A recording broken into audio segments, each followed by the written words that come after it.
Encore une fois, bonjour les étudiants de Firman. Voici, je propose une troisième leçon sur le vocabulaire du chapitre que vous avez besoin d'apprendre pour la dictée demain. So here we are going to go over some of the vocabulary that you need to use for the dictée. Here we're looking at some of the vocabulary from the leçon préliminaire, that first mini chapter in the textbook. And in particular, I'd like you to look at pages 11 and 12 in your textbook. And here we're going to look at a little bit of pronunciation and just give you some examples to help you familiarize yourself with these vocab words so that you can recognize them a little bit better. Don't forget also to do all the associated work with the My French Lab, as well as listening and reading while you use the e-textbook. Okay, so first of all, here on the bottom, these are some expressions that you have a list of on page 12. These are basically classroom directions. They're not all here, but here are a few that should give you an idea. These are things that you want to be able to recognize when I say them in class, and then know what I'm asking you to do. A lot of times when I teach these, I do some sort of a gesture so that people can kind of remember the gesture while they think of the word. So here, I usually go, écoutez bien s'il vous plaît, écoutez bien. Okay, I'm asking you to listen up. Écoutez bien s'il vous plaît, écoutez bien s'il vous plaît. And that's something that, again, I recommend you not break down into component parts right now. Just try to remember that if you see me doing that and you hear me saying that, then try to focus on listening. And imagine me or yourself focusing on listening. So here, écoutez bien s'il vous plaît. Écoutez bien s'il vous plaît.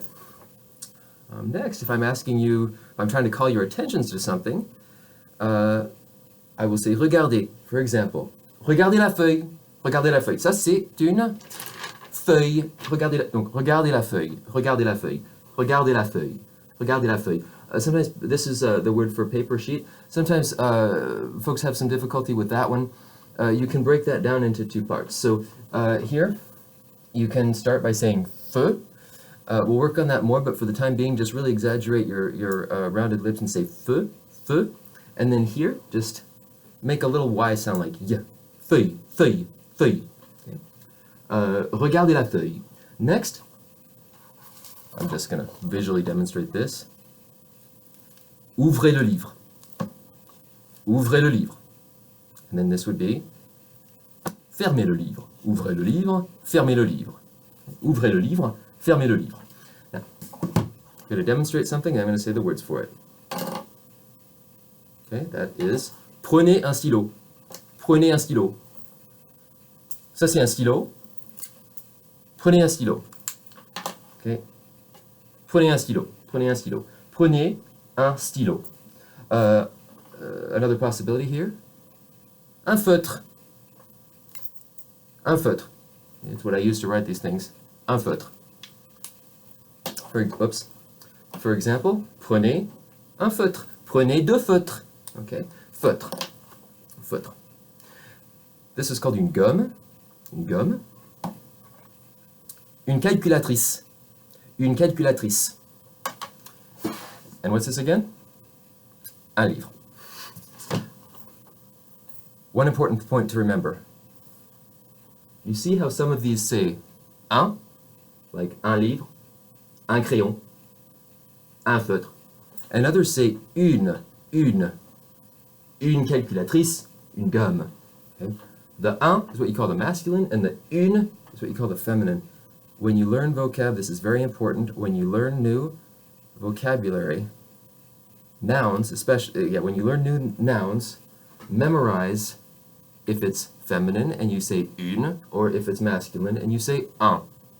If you memorize that now as your first learning, things will be much easier later on. To say it in a complete sentence, you can say, for example, il y a deux feutres sur la table. So this isn't actually a table, we're going to pretend it is. Il y a deux feuilles, il y a deux feutres sur la table. Il y a une gomme sur la table. Il y a une calculatrice sur la table. Or you could say, il y a une calculatrice sur le livre. Il y a une gomme sur le livre. Okay. Est-ce qu'il y a un stylo sur le livre? Non. Il n'y a pas de stylo sur la livre. Sorry, that was a mistake. Sur le livre. Here. Il y a un stylo sur le livre. Il n'y a pas de stylo sur le livre. Mais il y a un stylo sur la table. Il y a un stylo sur la table. Il y a un stylo sur le livre. Il y a un stylo sur la table. Now, if you make that mistake and you say la livre instead of le livre, you're talking about a pound like a pound sterling instead of this. So that was a little inattentive mistake. Sorry about that. Une gomme, il y a une gomme sur le livre. Une calculatrice, il y a une calculatrice sur le livre. Il y a une calculatrice sur la table. Il y a 2 feutres sur la table. Prenez 2 feutres. Il y a 2 feutres sur la table. Okay.